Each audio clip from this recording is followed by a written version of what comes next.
Saudara, 3 perwira polisi yang termasuk dalam 7 tersangka obstruction of justice atau penghalangan penyidikan kasus pembunuhan berencana Brigadir Yosua hingga kini masih menunggu sidang etik. Direncanakan digelar pekan lalu, namun sidang etik tak kunjung dilakukan. 4 dari 7 tersangka yang menghalangi penyidikan atau obstruction of justice dalam kasus pembunuhan berencana Brigadir Yosua telah diberhentikan tidak dengan hormat melalui sidang etik.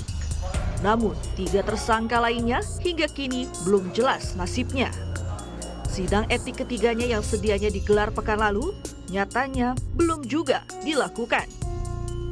Ketiga polisi ini adalah Brigjen Hendra Kurniawan, AKBP Arif Rahman Arifin, dan AKP Irfan Widianto.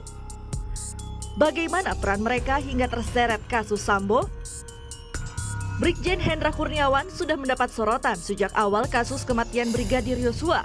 Ia diduga mengintimidasi keluarga Yosua dengan melarang membuka peti jenazah Yosua.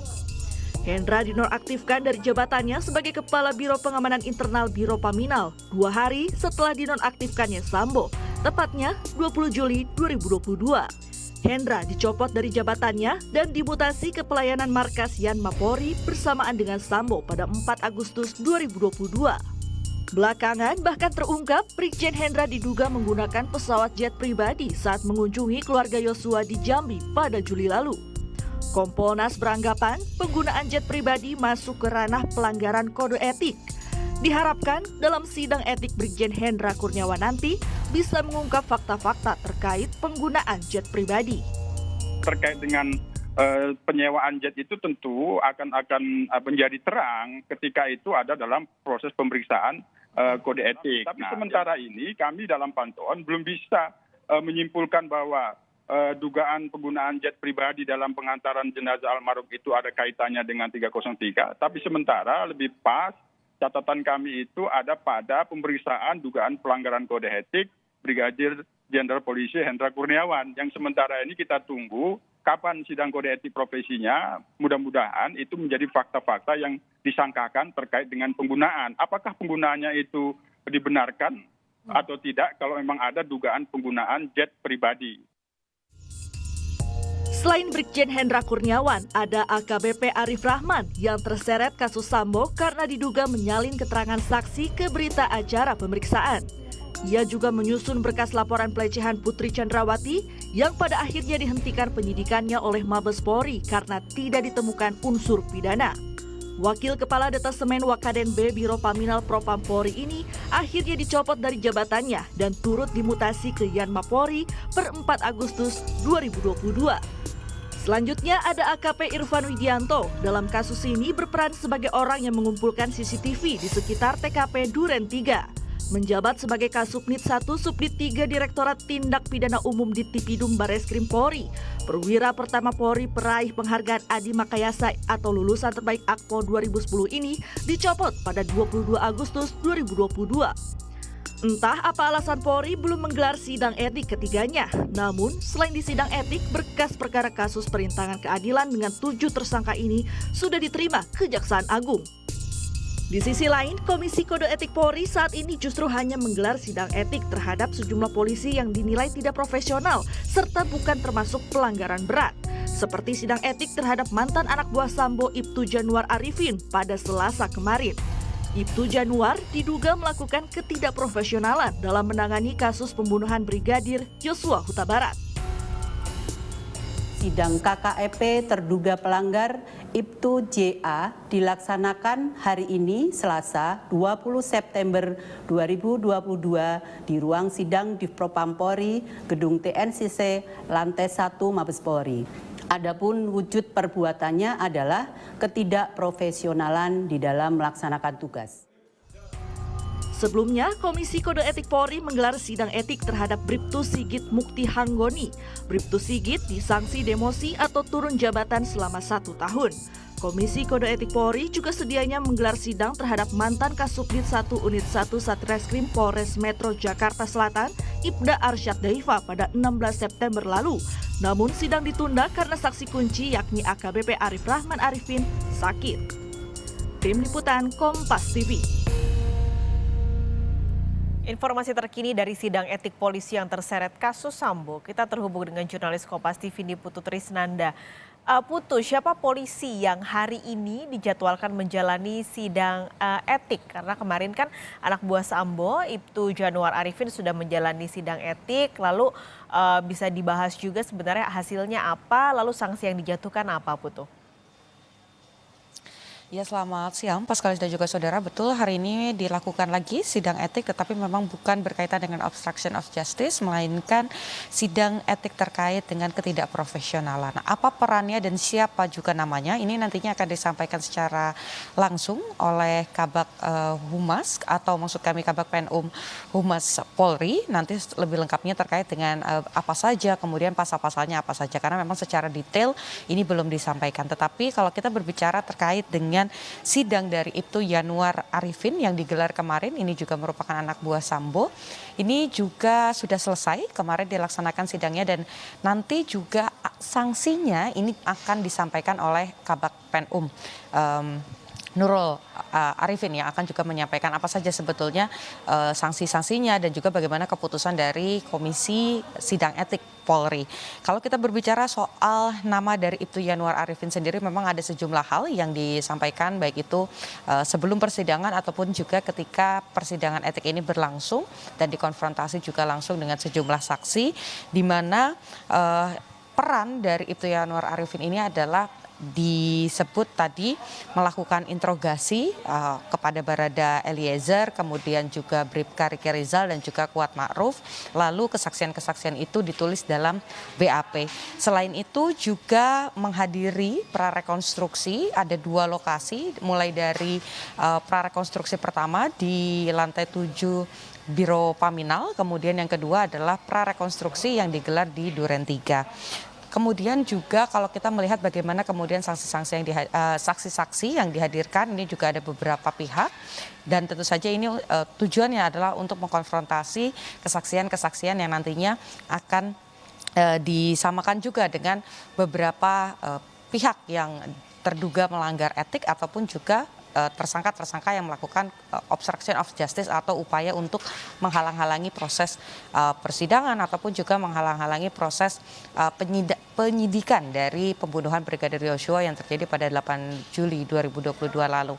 Dan tadi juga sempat disampaikan sedikit Pak Skalis dan juga saudara dalam persidangan hari ini yang tadi belum disampaikan siapa namanya, tetapi ada 1 orang yang nantinya akan disidang etik terkait dengan ketidakprofesionalan dalam menjalankan tugas sebagai anggota Polri. Nanti akan ada kurang lebih 5 orang saksi yang dihadirkan, baik itu secara langsung ataupun juga secara daring. Nanti akan menyampaikan bagaimana kemudian kronologi, kemudian juga kesesuaian fakta ataupun juga pernyataan dari pihak yang disidang atau terduga pelanggar.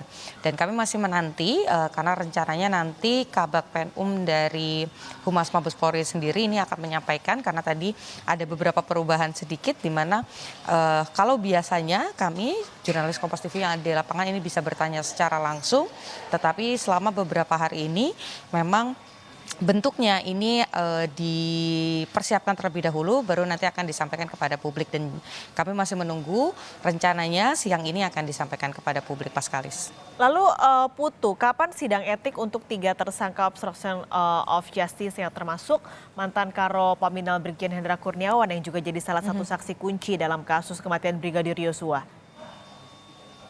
Nah, ini yang kemudian menarik ya Pak Skalis dan juga saudara, karena kita tahu ada 7 tersangka yang di sidang etik karena melakukan obstruction of justice, di mana sampai dengan hari ini baru ada 4 orang yang menjalani sidang dan juga mendapatkan putusan, meskipun 3 diantaranya ini masih dalam proses banding. Sementara 1 lainnya yakni Irjen Verdi Sambo sendiri yang menjalani sidang pertama diputuskan PTDH, kemarin juga sudah melakukan upaya banding tetapi ditolak, sehingga keputusan dari majelis ataupun juga komisi ini masih sama, yaitu PTDH atau pemberhentian secara tidak hormat. Sementara yang 3 lainnya ini masih menunggu bagaimana kemudian proses banding, dijadwalkan kapan dan bagaimana nanti prosesnya.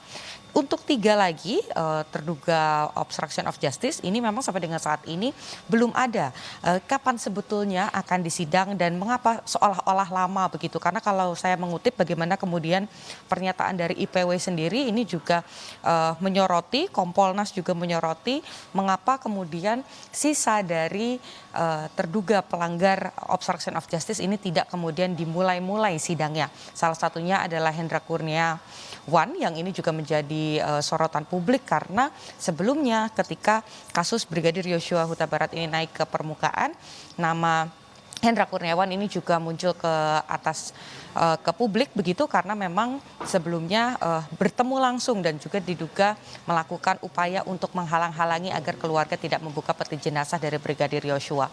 Nah, tadi baru saja mendapatkan informasi dari Kadif Humas Mabes Polri yang menyampaikan karena ada salah satu pihak atau saksi kunci juga yang masih sakit sampai dengan saat ini dan belum diketahui karena memang membutuhkan pernyataan dari pihak dokter terkait apa sakitnya dan bagaimana penanganannya, apakah harus operasi, apakah harus rawat inap. Nah, ini yang belum diterima oleh Polri sampai dengan saat ini, tetapi karena masih sakit belum bisa menjalankan proses persidangan sehingga sidang dari Brigjen Hendra Kurniawan yang tadinya ini sebetulnya sudah sempat dijadwalkan minggu kemarin batal pindah ke minggu ini. Kemudian yang seharusnya minggu ini juga kembali diundur Paskalis dan juga saudara.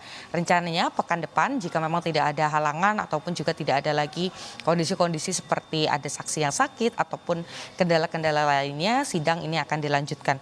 Termasuk juga untuk beberapa tersangka obstruction of justice yang lain. Tadi disampaikan oleh Kadif Humas Mabes Polri Irjen Dedi Prasetyo bahwa sampai dengan saat ini untuk Brigjen Hendra Kurniawan, kemudian AKBP Arif Rahman Arifin yang diduga memiliki peran menyalin kesaksian ke BAP, kemudian juga ada AKP Irfan Widianto, ini merupakan bagian dari Barreskrim Polri, ini diduga melakukan proses pemindahan dan juga mengatur soal CCTV, berkaitan dengan CCTV ini nantinya akan dilanjutkan proses persidangannya. Jadi sorotan publik pertanyaan adalah apakah kemudian ada upaya dari Polri ini untuk menunda-nunda karena 4 orang sudah disidang, sementara 3 lainnya belum dan diantara itu diisi dengan sidang-sidang etik sedang sampai dengan ringan yang di luar obstruction of justice. Tadi disampaikan dengan tegas oleh Kadif Humas bahwa sebetulnya tidak ada upaya tersebut, bagaimana kemudian memang kendalanya adalah di pemberkasan dan juga ada satu saksi yang sakit. Jadi kita masih menanti dan kita memantau terus Paskalis dan juga saudara pernyataan dan juga sikap dari Polri, apakah kemudian betul jika tidak ada halangan dan tidak ada lagi berkas-berkas yang harus kemudian dipenuhi, apakah nanti proses persidangan ini bisa segera selesai. Karena di satu sisi juga Paskalis dan juga saudara tidak hanya dari segi etik saja, kalau memang ditemukan adanya pelanggaran berupa pidana, berkas-berkas ini juga nantinya akan secara paralel ini ditindaklanjuti untuk ditangani bagaimana kemudian penanganan pidananya. Paskalis, kembali ke Anda di studio. Ibu Tutrisnanda, terima kasih melaporkan langsung dari Mabes Polri Jakarta.